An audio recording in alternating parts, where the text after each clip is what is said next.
Friends, Jagan గారిని చూస్తుంటే ఏమనిపిస్తుందంటే ఆయన పవర్లో ఉన్నప్పుడు చేసినవి చెప్పుకోవడానికి పవర్లో నుండి దిగాల్సి వచ్చింది అన్నట్టుంది ఆయన పరిస్థితి. ఇప్పుడు ఆయన నిన్న బ్రాహ్మణపల్లి వెళ్ళారు. అక్కడ బనానా ఫార్మర్స్ ఫేస్ చేస్తున్న క్రైసిస్, వాళ్ళ సైడ్ ప్రాబ్లమ్స్ అన్ని వాయిస్ అవుట్ చేయడానికి అక్కడ వెళ్ళారు. అక్కడ ఎలాంటి విషయాలు బయటకు వచ్చాయంటే ఆయన టైంలో ఏంటి ఇవన్నీ జరిగాయా అనే క్వశ్చన్ మన అందరికీ రేజ్ అవుతుంది. అలాంటి విషయాలు బయటకు వచ్చాయి. అసలు అక్కడ ఏం మాట్లాడారో చూద్దాం. అండ్ ఆయన ప్రెస్ మీట్ లో నాకు నచ్చని పాయింట్ కూడా ఒకటి ఉంది, అదేంటో కూడా చూద్దాం. నెక్స్ట్ అది చూసాక పవన్ కళ్యాణ్ గారి దగ్గరికి వెళ్దాం. ఆయన కోనసీమ వెళ్ళారు. కోకోనట్ ఫార్మర్స్ ఫేస్ చేస్తున్న క్రైసిస్ ని అడ్రస్ చేయడానికి ఆయన అటు కోనసీమ వెళ్ళారు. చాలా సర్కస్ జరిగింది అక్కడ. అందులో నాకు నచ్చిన విషయం ఏంటో ఒకటి చెప్తాను. పవన్ కళ్యాణ్ గారు తీసుకున్న అప్రోచ్ లో నాకు నచ్చిన విషయం ఏంటో చెప్తాను. అండ్ నచ్చని విషయం కూడా ఒకటి ఉంది, అది కూడా మీతో డిస్కస్ చేస్తాను. తర్వాత లోకేష్ గారి దగ్గరికి వెళ్దాం. ఆయన మాక్ అసెంబ్లీ అన్న ఒక ఈవెంట్ లో ఎగ్జాక్ట్లీ సిబిఎన్ గారి లాగే సూక్తులు చెప్పారు. వాటి మీద స్పెషల్లీ మనం డిస్కస్ చేసుకొని తీరాల్సిందే. అది చూసాక లాస్ట్ లో మనం హిస్టరీలో ఎప్పుడూ లేనంత పెద్ద మార్కెట్ క్రాష్ ని ఫేస్ చేయబోతున్నామా, ఆల్రెడీ మార్కెట్ లో ఆ క్రాష్ స్టార్ట్ అయిపోయిందా, global investors and global institutions ప్రపంచవ్యాప్తంగా ఏం చెప్తున్నాయి, మన ఆంధ్ర ఎకానమీ మీద ఎలాంటి ఇంపాక్ట్స్ ఉండొచ్చు, అండ్ దీని పట్ల సిబిఎన్ గారికి నేను కొన్ని క్వశ్చన్స్ కూడా ప్రెజెంట్ చేస్తాను. ఇది లాస్ట్ లో చూసి కంక్లూడ్ చేద్దాం. Hi, this is Vijay kesari and welcome to Andhra podcaster, where we discuss questions, perspectives and possibilities focused on development of Andhra. Alright, నిన్న జగన్ గారు బ్రాహ్మణపల్లి వెళ్ళారు, పులివెందుల్లో. అక్కడ బనానా ఫార్మర్స్ ఫేస్ చేస్తున్న క్రైసిస్ ని వాయిస్ అవుట్ చేయడానికి ఆయన వెళ్ళారు. అక్కడ ఎన్ని విషయాలు బయటకు వచ్చాయంటే ఇప్పుడు నేను మీకు చెప్పబోయేది మీకు తెలుసో లేదో నాకు చెప్పండి. 2020లో మన ఆంధ్రప్రదేశ్ కి బనానా ఎక్స్పోర్ట్స్ ప్రమోషన్ లో నేషనల్ అవార్డు వచ్చింది. ఇది మీకు తెలుసా? ఏపీకి the best state in banana production award 2022లో వచ్చింది. ఇది మీకు తెలుసా? ఇవే కాదు, ఇంకా చెప్తాను. ఇలాంటి విషయాలన్నీ నిన్న జగన్ గారు ఆ బ్రాహ్మణపల్లి వెళ్ళినప్పుడు అక్కడ ఉన్న బనానా ఫార్మర్స్ ని అడ్రస్ చేస్తాం, వాళ్ళ కన్సర్న్స్ ని వాయిస్ అవుట్ చేస్తాం మాట్లాడేటప్పుడు ఈ ఆనిముత్యాలన్నీ బయటకు వచ్చాయి. అండ్ ఒక ఫార్మర్ అక్కడికి వచ్చి చాలా ఇంట్రెస్టింగ్ కామెంట్స్ చేశారు. జగన్ గారు ప్రెస్ మీట్ అయిపోతుండగా ఇంకా లాస్ట్ లో ఆయన వాలంటరీగా ఆయనకు వచ్చి ఏం మాట్లాడారో ఒకసారి చూడండి. అండ్ అక్కడ ఆ ఫార్మర్ పట్ల జగన్ గారు తీసుకున్న అప్రోచ్ మీద కూడా నేను మాట్లాడాలనుకుంటున్నాను. ఫస్ట్ ఈ క్లిప్ చూడండి. అడుగుతున్నాడు వ్యవసాయం చెప్పు. అయ్యా చంద్రబాబు నాయుడు వ్యవసాయం దండగా అంటున్నావు కదా, నువ్వేమన్నా ఇనుపుక్కలు తిని బతున్నావా చెప్పు. ఒక్కటే మాటే, రైతు పండికు అదే రైతు ఒక్కసారి కన్యార చేసి పంట పెట్టకోకుంటే మీరందరూ ఏం తినిపోతారు రాష్ట్ర దేశ ప్రజలు చెప్పండి. రాష్ట్ర ప్రభుత్వాలు కానీ కేంద్ర ప్రభుత్వాలు కానీ వ్యవసాయానికి మీరు దేశానికి రక్షణ ఎంత ఇంపార్టెన్స్ ఇస్తున్నారో రైతు కూడా అంతే ఇంపార్టెంట్ ఇవ్వాలని కోరుతాను మేము. పాలకా నుంచి పసిపిల్లల పాలకా నుంచి రైతు మీద ఆధారపడి బతకాల్సిందే. అట్లాంటి రైతులు ఎందుకు నిర్లక్ష్యం చేస్తున్నారు రాష్ట్ర ప్రభుత్వాలు కానీ కేంద్ర ప్రభుత్వాలు కానీ? చూసారు కదా, అక్కడ ఆ ఫార్మరే కాదు, ఇంకా అక్కడ ఉన్న ఫార్మర్స్ అంతా కూడా అంత యాంగ్విష్ తో, అంత యాంగ్స్ తో, అంత ఆవేశంతో ఎందుకున్నారంటే వాళ్ళకి ఇప్పుడు సిబిఎన్ గారి టైంలో వస్తున్న ట్రీట్మెంట్ వల్ల అక్కడ బనానా ఫార్మర్స్ ఫేస్ చేస్తున్న ఇష్యూ ఏంటంటే banana crop losses and lack of support from the government. Jagan garu టైంలో average banana prices 25,000 rupees per ton ఉండేదంట. ఇప్పుడు సిబిఎన్ గారి టైంలో 2,000 రూపీస్ పర్ టన్ కి పడిపోయిందంట. అండ్ సర్ప్రైజింగ్లీ జగన్ గారి టైంలో ఇంత ప్రైజెస్ రావడానికి కారణం ఆయన మన స్టేట్ నుండి బయట స్టేట్స్ కి ఈ హార్టికల్చర్ క్రాప్స్ ని ప్రమోట్ చేయడానికి ట్రైన్స్ రన్ చేసేవాళ్ళంట. ఈ విషయం మనలో ఎంతమంది తెలుసు? Anantapur to Delhi trains, Tadipatri to Mumbai trains, Madanapalle to Guwahati trains ఇవన్నీ రన్ చేశారంట to promote and support horticulture crops during Jagan గారు టైం. జగన్ గారు ఇవన్నీ మాకు చెప్పడానికి మీరు పవర్ లో నుండి దిగితే తప్ప మీకు చెప్పడానికి టైం లేదా సార్? ఇంకా చూడండి, సిబిఎన్ గారు ఆయన టైం 2014 to 19 దిగిపోయే టైంకి మన స్టేట్ నుండి అరటి exports, banana exports stood at 23,000 turns. దాన్ని జగన్ గారి టైంలో 3 lakh టన్స్ కి పెంచారు. ఇలాంటి పర్ఫార్మెన్స్ మనం డెమాన్స్ట్రేట్ చేశాం కాబట్టి లాస్ట్ 5 years లో మన స్టేట్ హార్టికల్చర్ పర్ఫార్మెన్స్ లో India wide one of the strongest states గా నిలబడింది. దీన్ని ప్రూవ్ చేస్తానే బోల్డెన్ నేషనల్ అవార్డ్స్ కూడా వచ్చాయి మనకి. ఈ విషయాలన్నీ నిన్న జగన్ గారు చెప్పక ముందు మనలో ఎంతమంది తెలుసు ఒక కామెంట్స్ చెప్పండి. And more over Jagan garu టైంలో ఈ బనానా క్రాప్ కి సపోర్ట్ గా 600 metric tons integrated banana cold storage అక్కడ కట్టించారంట ఆ బ్రాహ్మణపల్లిలో. అది 2024 మార్చ్ లో జగన్ గారు ఆల్రెడీ స్టార్ట్ చేసేస్తే ఇప్పుడు లాస్ట్ 18 months నుంచి అది వర్కింగ్ లో లేదంట. దాని రీజన్ కరెంట్ ఖర్చులు ఎక్కువైపోతున్నాయి, ఆపరేషనల్ కాస్ట్ ఎక్కువైపోతున్నాయి అని చెప్పి దాన్ని రన్ చేయట్లేదంట ఇప్పుడు సిబిఎన్ గారి గవర్నమెంట్. ఏది యోగాంధ్ర కోట్లు ఖర్చు పెడతాము, డ్రోన్ షోలను పెడతాము, కానీ వీటికి వచ్చేటప్పుడు మాత్రం ఇది పరిస్థితి. అవి చేయద్దనట్లేదు, దాని పబ్లిసిటీ, దాని ఇంపాక్ట్ దానికి ఉండొచ్చు. మరి వీళ్ళ పరిస్థితి ఏంటి? ఇప్పుడు నిన్న అక్కడ ప్రెస్ మీట్ లో నాకు నచ్చని పాయింట్ ఏంటంటే ఒకసారి క్లిప్పింగ్ చూడండి. అడుగుతున్నాడు వ్యవసాయం చెప్పు. అయ్యా చంద్రబాబు నాయుడు వ్యవసాయం దండగా అంటున్నావు కదా, నువ్వేమన్నా ఇనుపుక్కలు తిని బతున్నావా చెప్పు. ఒక్కటే మాటే, రైతు పండికు అదే రైతు ఒక్కసారి కన్నెర చేసి పంట పెట్టుకోకుంటే మీరందరూ ఏం తినిపోతారు రాష్ట్ర దేశ ప్రజలు చెప్పండి. రాష్ట్ర ప్రభుత్వాలు కానీ కేంద్ర ప్రభుత్వాలు కానీ వ్యవసాయానికి మీరు దేశానికి రక్షణ ఎంత ఇంపార్టెన్స్ ఇస్తున్నారో రైతు కూడా అంతే ఇంపార్టెంట్ ఇవ్వాలని కోరుతాను మేము. పాలకా నుంచి పసిపిల్లల పాలకా నుంచి రైతు మీద ఆధారపడి బతకాల్సిందే. అట్లాంటి రైతులను ఎందుకు నిర్లక్ష్యం చేస్తున్నారు రాష్ట్ర ప్రభుత్వాలు కానీ కేంద్ర ప్రభుత్వాలు కానీ? జగన్ గారు, మీరు ఫార్మర్స్ క్రైసిస్ లో ఉన్నప్పుడు వాళ్ళని విజిట్ చేయడానికి వెళ్తే మీరు వెళ్ళక ముందే, అక్కడ మాట్లాడక ముందే మాకు తెలిసిన విషయాలు ఏంటో తెలుసా? అంటే మీరు ఏం మాట్లాడబోతున్నారు అని మాకు కామన్ గా ఉండే పాయింట్స్ ఏంటో తెలుసా? As common people, free crop insurance ఇవ్వట్లేదు గవర్నమెంట్, యూరియాని బ్లాక్ లో కొంటున్నారు, ఇన్పుట్ సబ్సిడీ ఇవ్వట్లేదు, రైతు భరోసా ఈ 2 years కి 40,000 ఇవ్వాల్సింది పోయి అరకొరగా 5,000 ఇచ్చారు. ఇవన్నీ facts. We are not denying that. ఇప్పుడు గవర్నమెంట్ ఎంత దుస్థితిలో ఫార్మర్స్ పెడుతున్నారో మేము చూస్తున్నాము. బట్ ద పాయింట్ ఇస్, మీరు ఇవన్నీ మాట్లాడతారు, ఫార్మర్స్ ని విజిట్ చేయడానికి వెళ్ళినప్పుడు ఇవన్నీ మాట్లాడతారు అని మాకు తెలుసు. మీరు మిర్చి రైతుల దగ్గరికి వెళ్ళినప్పుడు చూసాము, టొబాకో రైతుల దగ్గరికి వెళ్ళినప్పుడు చూసాము, మొన్న రీసెంట్ గా మోంతా తుఫాన్ ఎఫెక్ట్ ఫార్మర్స్ విజిట్ లోనూ చూసాం, ఇప్పుడు కూడా చూస్తున్నాం. సో మీరు అక్కడ వెళితే ఇవన్నీ మాట్లాడతారు అని మాకు ఆల్రెడీ తెలుసు. ఇలా చెప్పినవే మళ్ళీ మళ్ళీ చెప్పి మాకు బోర్ కొట్టించకుండా, in addition to these points, మీరు అక్కడ ఫార్మర్స్ దగ్గరికి వెళ్ళినప్పుడు, ఈ బనానా ఫార్మర్స్ విషయంలో వెళ్ళినప్పుడు, why don't let their concerns come out from your press meets? ఒక పక్కన ఫార్మర్ అంత ప్యాషనెట్ గా మాట్లాడుతుంటే ఆపేయడానికి మీకు అసలు చేతులు ఎలా వచ్చేసారు? ఇన్ఫాక్ట్ అలాంటి ఫార్మర్స్ మాట్లాడుతుంటే మీరు ఇంకా మాట్లాడనివ్వాలి. అలాంటి జెన్యూన్ కన్సర్న్స్ రియల్ గా ఎవరైతే బాధపడుతున్నారో వాళ్ళు వచ్చి మాట్లాడతాము, వాలంటరీగా వచ్చి మాట్లాడతాము అని చెప్పేసి అన్న వాళ్ళందరినీ మీరు తీసుకొచ్చి మాట్లాడనివ్వాలి. ఎందుకు కట్ చేశారు సార్ మీరు ఆయన అక్కడ? మీరు ఎక్కడికైనా వెళ్ళాలా? ఇంకా వచ్చింది ఈ పని మీదే కదా. మరి వచ్చినప్పుడు వాళ్ళకి కంప్లీట్ గా టైం ఇస్తా, వాళ్ళ వాయిసెస్ ని బయటికి రానివ్వాలి. కానీ మీరు చెప్పేదే చెప్తా ఉంటే ఇంకెట్లా సార్? మొన్న మోంతా తుఫాన్ ఎఫెక్ట్ అయిన ఫార్మర్స్ విజిట్ లోను నాది ఇదే కన్సర్న్. ఇప్పుడు కూడా ఇలాంటిదే నేను మళ్ళీ చెప్తున్నాను. మీరు ఎందుకు ఇది రిపీటెడ్ గా చేస్తున్నారో నాకు తెలియట్లేదు. ఇది నాకు నచ్చలేదు సార్. అండ్ ఫ్రెండ్స్, మీరు ఇక్కడ గమనించారా? సిబిఎన్ గారికి జగన్ గారికి మధ్యన ఏం కెమిస్ట్రీ నడుస్తుందో తెలియదు. సేమ్ ప్యాటర్న్ మళ్ళీ రిపీట్ అయింది. కరెక్ట్ గా జగన్ గారు ఈ పులివెందుల బనానా ఫార్మర్స్ ని విజిట్ చేస్తారు అని ప్రపంచం మొత్తానికి తెలిసాక, కరెక్ట్ గా ఆయన వెళ్లే 1 day ముందు ఆయన ఏం టమ్కి వేచారు చూడండి. కరెక్ట్ గా November 25th జగన్ గారు వెళ్ళింది November 26th అయితే, November 25th సిబిఎన్ గారు ఏం టమ్కి వేశారంటే, AP government unveils 40,000 crore plan to boost horticulture in Rayalaseema Prakasam. ఏది జగన్ గారు వెళ్లే 1 day ముందు. ఇది ఒక విచిత్రమైన కెమిస్ట్రీ. సిబిఎన్ గారికి జగన్ గారికి మధ్య నడిచే విచిత్రమైన కెమిస్ట్రీ. సిబిఎన్ గారు, మీకు నిజంగా చేసే ఇంట్రెస్ట్ ఉంటే జగన్ గారు వెళ్లేదాకా ఎందుకు ఆగుతున్నారు? ప్రతి మంత్ 1st తారీఖు కల్లా మీరు ఫోటోలు వీడియోలు దిగడం మీద పెట్టే ఫోకస్ లో కనీసం 10% అన్న ఫార్మర్స్ మీద పెట్టుంటే జగన్ గారికి ఇప్పుడు ఇలా వెళ్లే అవసరం ఉండేది కాదు కదా. ఎందుకు చేయరు? అసలు మీకు ఫార్మర్స్ కి మధ్య ఉండే రైవలరీ ఏంటి సార్? వడ్డే శోభనాథేశ్వరరావు గారు ప్రెస్ మీట్ చూస్తే అసలు ఆ రైవలరీలో ఉన్న డీటెయిల్స్ మొత్తం తెలుస్తాయి. నెక్స్ట్ పవన్ కళ్యాణ్ గారి దగ్గరికి వద్దాం. ఆయన కోనసీమ వెళ్ళారు. అక్కడున్న కోకోనట్ ఫార్మ్స్ డ్యామేజ్ అయిపోతున్నాయి, అక్కడున్న కొబ్బరి రైతులు ఇబ్బందులు పడుతున్నారు. ఆ వాళ్ళ ఫార్మ్స్ ఉంటాయి కదా, వాటిని కనెక్ట్ చేసే డ్రైన్స్ లోకి సీ వాటర్ సర్జ్ అయిపోయి ఆ ఏరియాస్ అంతా డ్యామేజ్ అవుతున్నాయంట. అక్కడున్న ఫార్మర్స్ తో ఆయన ఎలా డిస్కస్ చేస్తారో ఒకసారి చూద్దాం. అందులో నాకు నచ్చింది ఏంటో చెప్తా, నచ్చనిది ఏంటో కూడా నేను చెప్తాను. 240 నుంచి 280 కొబ్బరికాయలు వస్తాయి సార్. అది మీలాంటి కొద్దిగా బాగా వాల్యుబుల్ సెట్ అయితే 300 కూడా ఇస్తారు సార్. అది ఇప్పుడు ఈ డ్రైన్ మీరు ఎంత ఉండేది? ఎన్ని మీటర్లు ఉండేది డ్రైన్? ఏదండి డ్రైన్? యాక్చువల్గా 30 మీటర్లు సార్. అది ఇన్ని సంవత్సరాలు లేనిది 19 నుంచి ఎందుకు వచ్చింది? చూసారా, 2019 నుంచే ఈ సమస్య ఉంది అని ఆయనే in the capacity of deputy chief minister qualify చేశారు అక్కడికక్కడే. ఇన్ని సంవత్సరాలు లేనిది 19 నుంచి ఎందుకు వచ్చింది? కేవలం ఓఎన్జీసీ గేల్ వాళ్ళు సార్. ఓఎన్జీసీ గేలు 2 కలిపండి. మళ్ళీ చెప్పండి. ఓఎన్జీసీ వల్లే పోయింది సార్. ఎందుకని? వాళ్ళ యొక్క కార్యకలాపాల వల్ల మాకు కనిపించకుండా ఒక అడుగున్నర భూమి కించించిపోయింది సార్. దీని మీద ఎవరికైనా అవగాహన ఉందా? ఆయనకి ఇవ్వండి, మైక్ ఇవ్వండి, ఆయనకి ఇవ్వండి.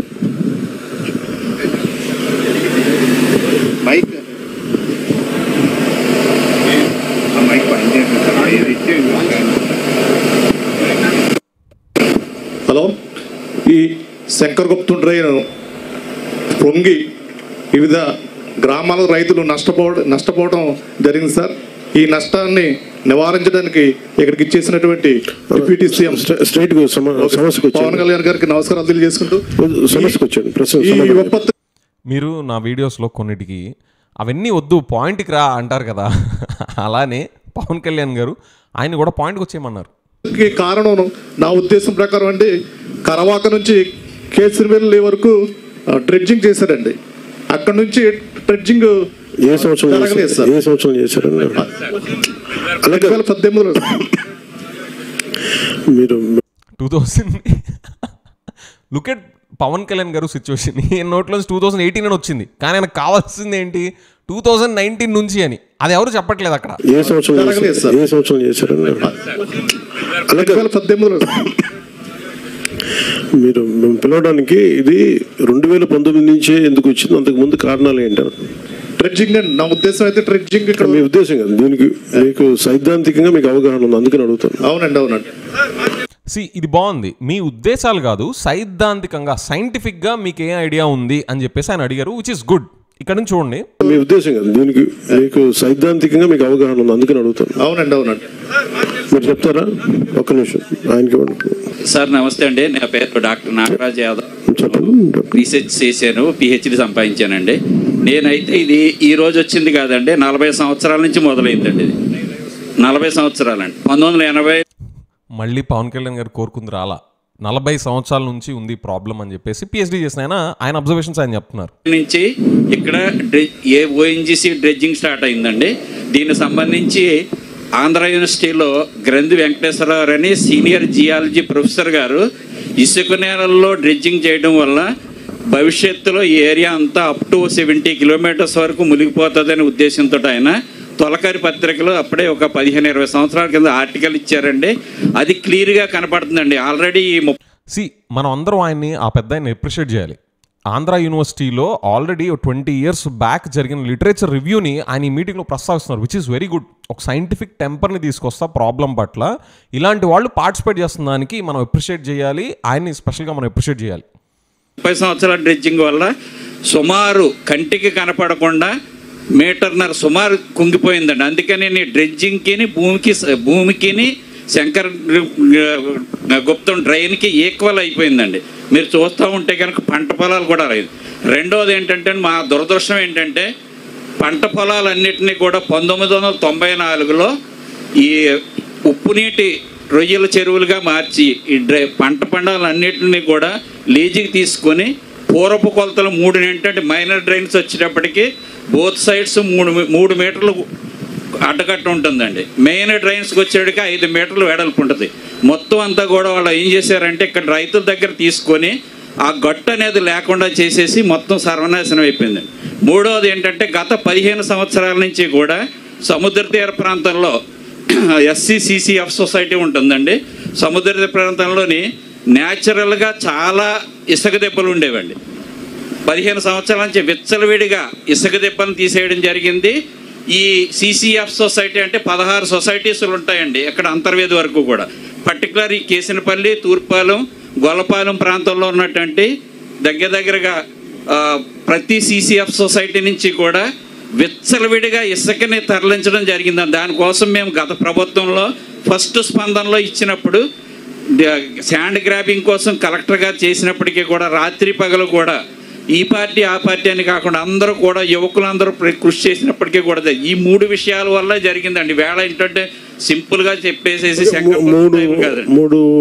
మూడు విషయాలు అంటే ఒకటి పోయి ఏ సమస్య రాత్రి రాదులే కానీ అంటే అడిగేది ఏంటంటే ఒక్క నిమిషం ఏ సమస్య రాత్రి రాదులే కానీ అని చెప్పేసి నెక్స్ట్ ఆయన పట్ల పవన్ కళ్యాణ్ గారు ఎలాంటి అప్రోచ్ తీసుకున్నారో ఒకసారి చూడండి. నేను దాని గురించి మాట్లాడతాను. ఏ సమస్య రాత్రి రాదులే కానీ అంటే అడిగేది ఏంటంటే ఒక్క నిమిషం 40 సంవత్సరాల విధ్వంసం సార్. ఇప్పుడు ఈ కోనసీమ డ్రైనేజ్ వ్యవస్థ మీద మన రిటైర్డ్ ఇంజనీర్ BC రోసయ్య గారు రిపోర్ట్ ఇచ్చిన వరకు అవగాహన ఉందా? మీకు ఐడియా ఉందా? ఒకసారి మీరు మాట్లాడండి. మైక్ ఇవ్వండి. అయిపోయింది ఆయన ఎపిసోడ్, ఆ PhD చేసిన ఆయన ఎపిసోడ్ అక్కడతో అయిపోయింది. ఇక్కడ ఒక పాయింట్ నోట్ ఏంటంటే పవన్ కళ్యాణ్ గారు ఈ మీటింగ్ మొత్తంలో ఎండ్లో కమిటీ వేయాలి అది అన్నారు. ఆ కమిటీలో ఇలాగ స్టడీ చేసి రీసెర్చ్ చేసిన వాళ్ళు, ఇంత సైంటిఫిక్గా అబ్జర్వేషన్స్ షేర్ చేసుకునే వాళ్ళని కూడా ఎందుకు కలపకూడదు? ఆ కమిటీలో ఇలాంటి వాళ్ళని ఎందుకు జాయిన్ చేయించి వర్క్ చేయకూడదు? అలా చేయాల్సింది పోయి ఆయన అంత టెక్నికల్గా మాట్లాడుతున్న ఆయన్ని నెక్స్ట్ ఎట్ వెళ్ళిందో చూడండి. Thank you. Name is Ganababu, Shankaraguptam అండి మాది. సార్ ఇది మీరు 2014లో కూటమికి సపోర్ట్ చేయమన్నారు, మేము చేసాం. అది వదిలేసి సార్ 1 minute అక్కడ అయిపోయింది. మైక్ కట్టు చూడండి. నాకు అది ఆఫ్ చేస్తాను. సారీ ఇది ఆపేస్తాను. మీరు సమస్య చెప్పండి. మళ్ళీ ఇదంతా పొలిటికల్ అయిపోయింది. మైక్ కట్ అయిపోయింది. See this is the problem with people in power. They are very sensitive to listen to the people who are opposing them or bringing real problems to their attention. వాళ్ళకి ఏ మాత్రం భజన flavour కాకుండా ఇంకా ఏ flavour వచ్చినా కూడా ఇంకా అయిపోయింది, cut off. ఇందుకనే ఎంతో స్ట్రాంగ్గా డెలివర్ చేసిన వాళ్ళు కూడా ఇంటికి వెళ్ళిపోవడానికి కారణం ఇవే.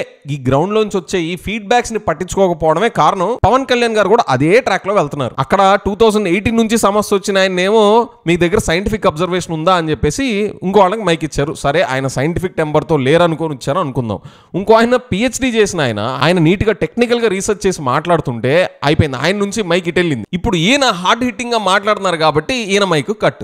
అక్కడ ఆ ఈవెంట్ లో ఆ పర్టికులర్ ఎపిసోడ్ నాకు సర్కస్ లా అనిపించింది. పవన్ కళ్యాణ్ గారు 2019 నుంచి ప్రాబ్లం ఉంది అనేలా చెప్పమంటారు, కానీ వాళ్ళు ఏమో 40 సంవత్సరాల నుంచి ఉందంటారు, 2018 నుంచి ఉందంటారు, ఇంకొకళ్ళు 10-15 సంవత్సరాల నుంచి ఈ ప్రాబ్లం తీవ్రంగా ఉందని చెప్పేసి ఆ మిగతా మీటింగ్లో కూడా మాట్లాడారు. ఇక్కడ పాయింట్ ఏంటంటే పవన్ కళ్యాణ్ గారు కోరుకున్న ఆన్సర్ రాలా. కానీ ఇక్కడ పర్టికులర్ ఈవెంట్ మొత్తంలో నాకు నచ్చిన విషయం ఏంటంటే పవన్ కళ్యాణ్ గారు ఫండమెంటల్గా తీసుకోవాలనుకుంటున్న అప్రోచ్ కాంప్రెహెన్సివ్గా తీసుకోవాలనుకుంటున్నారు. అంటే సైంటిఫిక్ టెంపర్తో రూట్ కాజెస్లోకి వెళ్ళి డీటెయిల్డ్గా స్టడీ చేసి దాన్ని బట్టి ఒక సొల్యూషన్ తీసుకుందాం అని చెప్పేసి అంటున్నారు, విచ్ ఇస్ గుడ్. ఆ కొబ్బరి రైతుల ప్రాబ్లమ్ని నేను సాల్వ్ చేస్తాను అని కమిట్మెంట్ ఇస్తున్నారు, విచ్ ఇస్ గుడ్. అక్కడ ఉన్న గవర్నమెంట్ మిషనరీ, ఆ గవర్నమెంట్ ఆఫీసర్స్ అంతా సరిగ్గా పనిచేయట్లేదు అని అనలేదు, కానీ వాళ్ళు చూపించిన నెగ్లిజెన్స్ ని ఆయన స్టైల్లో ఆయన క్వశ్చన్ చేశారు. ఆ ప్రాబ్లం మీద రిటైర్డ్ ఇంజనీర్ బీసీ రోసయ్య గారు స్టడీ చేసిన రిపోర్ట్ నా దగ్గర ఉంది, మీ దగ్గర ఎవరి దగ్గర లేదేంటి అని గవర్నమెంట్ ఆఫీసర్స్ క్వశ్చన్ చేశారు, విచ్ ఇస్ గుడ్. ఇన్ఫర్మేషన్ ఉంది గూట్లో పెట్టుకోవడానికి, ఆ రిపోర్ట్ స్టడీ చేసి మీరు ఎందుకు రాలేదు, ఎందుకు ప్రిపేర్డ్ గా రాలేదు అని చెప్పేసి అక్కడ వాళ్ళని క్వశ్చన్ చేశారు. ఒరిజినల్ గా ఆ డ్రైన్స్ 90 మీటర్స్ వైడ్ ఉన్నాయా, 50 మీటర్స్ వైడ్ ఉన్నాయా, ఈ ఇన్ఫర్మేషన్ ఏమీ లేకుండా ఎలా వచ్చారు,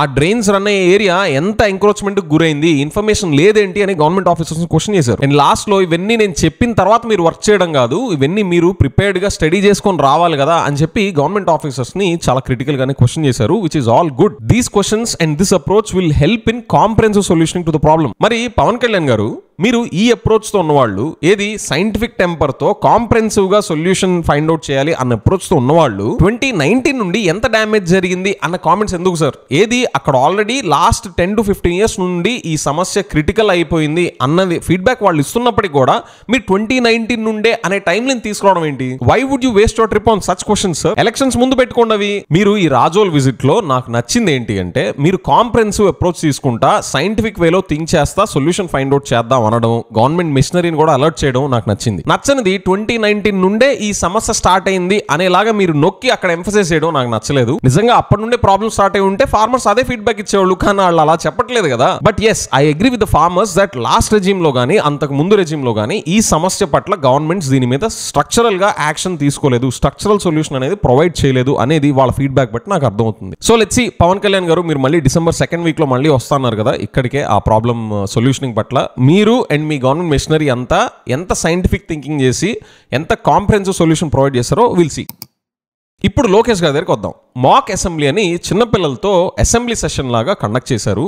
అందులో లోకేష్ గారు కొన్ని కామెంట్స్ చేశారు. ఎగ్జాక్ట్లీ సీబెన్ గారు లాంటి సూక్తులు కొన్ని చెప్పారు, ఒకసారి వినండి. ఇక్కడ ఉన్న పిల్లలందరినీ నేను ఒక విషయం కోరాలనుకుంటున్నా.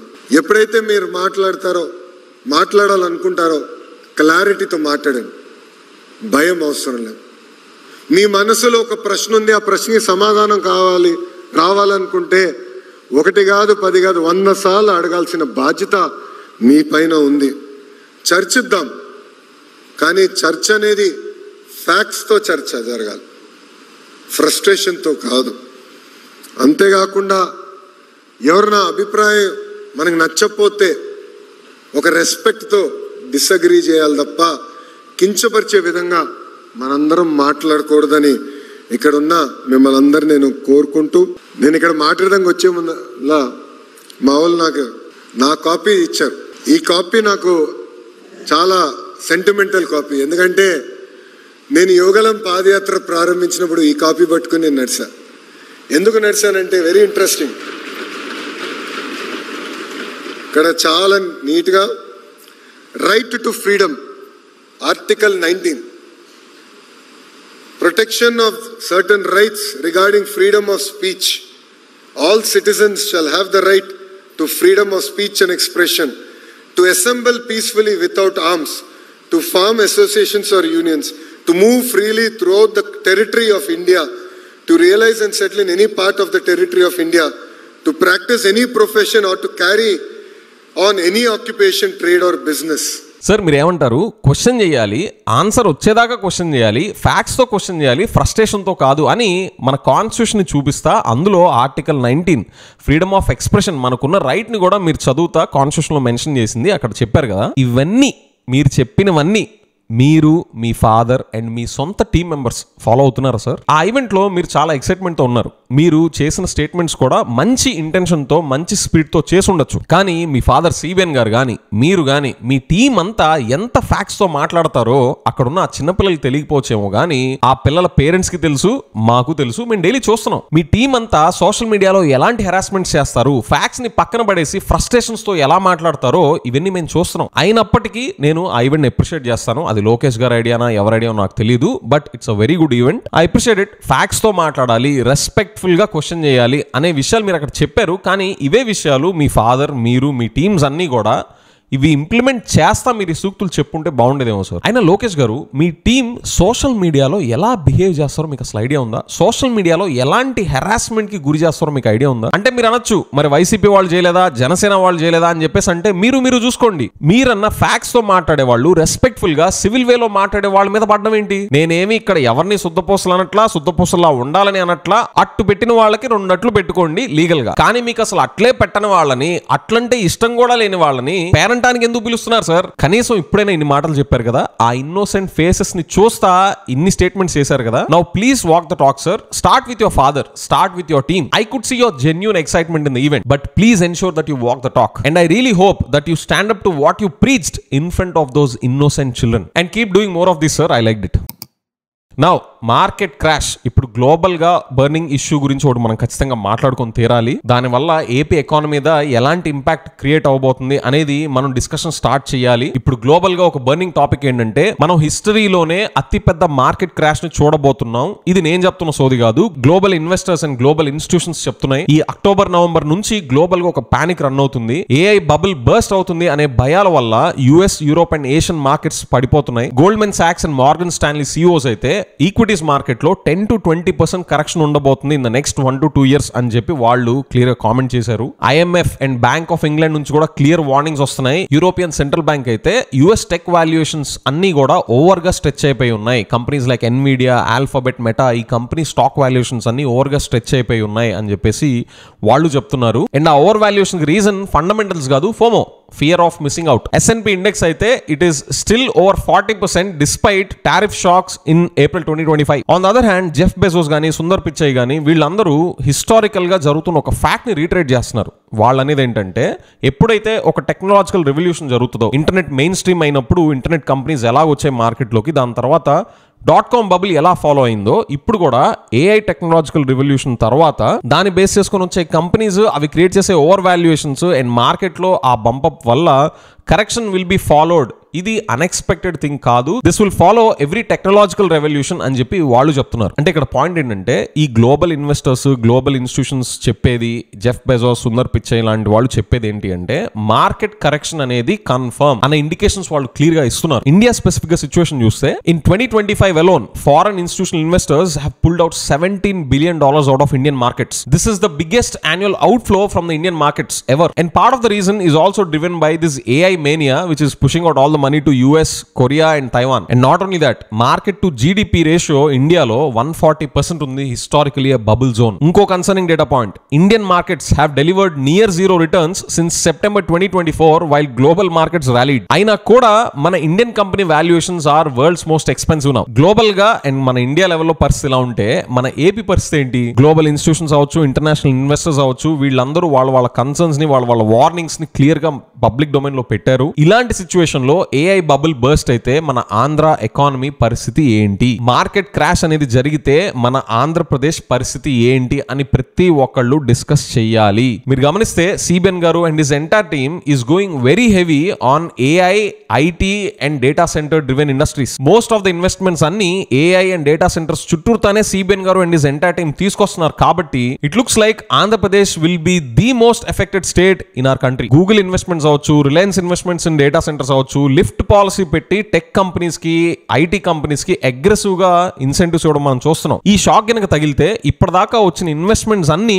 డమాల్ అయ్యే రిస్క్ ఏపీకి చాలా గట్టిగా ఉంది. CBN garu and his entire team must look out to diversify the source of investments. This is the time to focus on other sectors also. Agriculture, food processing, logistics, brand building వీటన్నిటి మీద focus పెట్టాలి. కానీ CBN గారికి farmers అంటే పడదో కోపమో ఏమో తెలియదు, కానీ farmers ని నెగ్లెక్ట్ చేసినంతగా ఇంకెవరిని నెగ్లెక్ట్ చేయరు. మళ్ళీ ఫొటోస్ మాత్రం బాగా దిగుతారు వాళ్ళతో, అందులో క్వశ్చనే లేదు. సిబిఎన్ గారు, మీరు పేరుకే డెవలప్మెంట్ అని చెప్తా 2014 to 19 ఎలాగైతే టైం వేస్ట్ చేశారో ఇప్పుడు కూడా పెద్ద తేడా ఏం కనిపించట్లేదు సార్. దీనికి తోడు ఇప్పుడు ఏఐ బబుల్ బర్స్ట్ అవడం గానీ, ఈ మార్కెట్ క్రాష్ షాక్ మనకు తగిలితే మీరు ఏపీ ఎకానమీని ఎలా సేఫ్ గార్డ్ చేస్తారో I have no idea sir. పాపం జగన్ గారైనా కోవిడ్ దెబ్బ తర్వాత వెల్ఫేర్ స్కీమ్స్ అని చెప్పి ఎకానమీని కాస్త హోల్డ్ చేశారు. ఒకవేళ ఈ మార్కెట్ క్రాష్ అనేది కంప్లీట్ గా ల్యాండ్ అయితే, ఈ బబుల్ బర్స్ట్ అయ్యి అఫీషియల్ గా అది ఇంపాక్ట్ అయితే 2014 to 19 కన్నా వర్స్ట్ పర్ఫార్మెన్స్ మీది బయటకు వస్తుంది సార్. కానీ ఒకటైతే నాకు చాలా ఖచ్చితంగా నమ్మకం ఉంది సార్, ఎలాంటి బబుల్ బర్స్ట్ అయినా, ఎలాంటి క్రాష్ అయినా కానీ మీరు ఫోటోలు వీడియోలు దిగడం మాత్రం ఆపరు,